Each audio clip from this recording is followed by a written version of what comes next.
Hello and welcome to super Dhamaka. Serial गुम है किसी के प्यार में सई उठाने जा रही है बहुत बड़ा कदम। जी हाँ दोस्तों, यहाँ पर जहाँ सई अपनी परी मम्मा को रोते हुए देखती है तो यहाँ पर सई उनसे पूछती है, लेकिन दोस्तों यहाँ पर सभी कुछ भी नहीं बताती है। पर दोस्तों यहाँ पर सई के लिए हम ये कह सकते हैं कि सई छोटा पैकेट बड़ा धमाका है। यहाँ पर सई पता लगा लेती है कि आखिरकार उसकी परी मम्मा की रोने की वजह कौन है, और वही निकलता है जो सही सोच रही थी। जी हाँ दोस्तों, यहाँ पर सभी के आंसुओं की वजह आशिका और रजत हैं। अब यहाँ पर सई लगाने जा रही है आशिका की क्लास।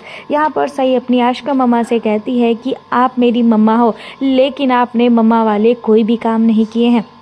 आप मेरी परी मम्मा जैसी तो कभी भी नहीं बन सकती हैं। आखिरकार आपने ऐसा क्या किया है जिसकी वजह से मेरी परी मम्मा इतना रो रही हैं। वेल यहाँ पर सई आशिका से कह देती है कि आज के बाद अगर आपने मेरी परी मम्मा को रुलाया तो आप देखना मुझसे बुरा कोई नहीं होगा। वेल यहाँ पर सई के दिमाग में जो शब्द आते हैं वो आशिका से कहकर चली जाती है, और आशिका को ये बात ज़रा भी अच्छी नहीं लगती है कि छोटी सी बच्ची ने उसकी बेइज्जती कर दी। सभी ने उसकी बेटी को ना जाने क्या पट्टी पढ़ाई है जिसके चलते सई सिर्फ अपनी परी मम्मा के ही गुण गाती है और हमेशा उसे अपनी आशिका मम्मा में ही अवगुण दिखाई देते हैं।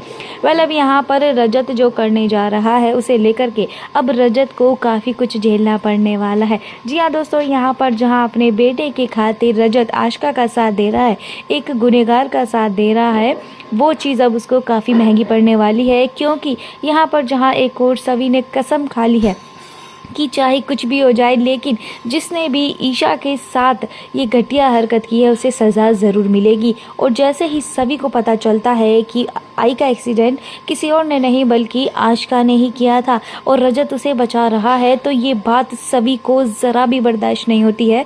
उसका गुस्सा सातवें आसमान पर पहुंच जाता है और वो लगा देने वाली है रजत की क्लास।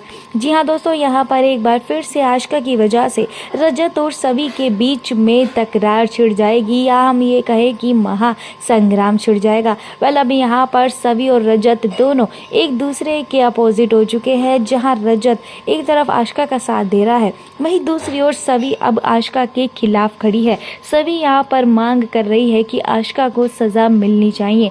अब ये देखना काफ़ी दिलचस्प होने वाला है कि आखिरकार अंत में जीतता कौन है। क्या रजत को अपनी गलती का एहसास हो जाएगा कि वो गलत इंसान का साथ दे रहा है, वो एक गुनहगार का साथ दे रहा है, उसे बढ़ावा दे रहा है, या फिर वो सिर्फ और सिर्फ आशिका का ही साथ देगा और सभी से मुंह फेर लेगा।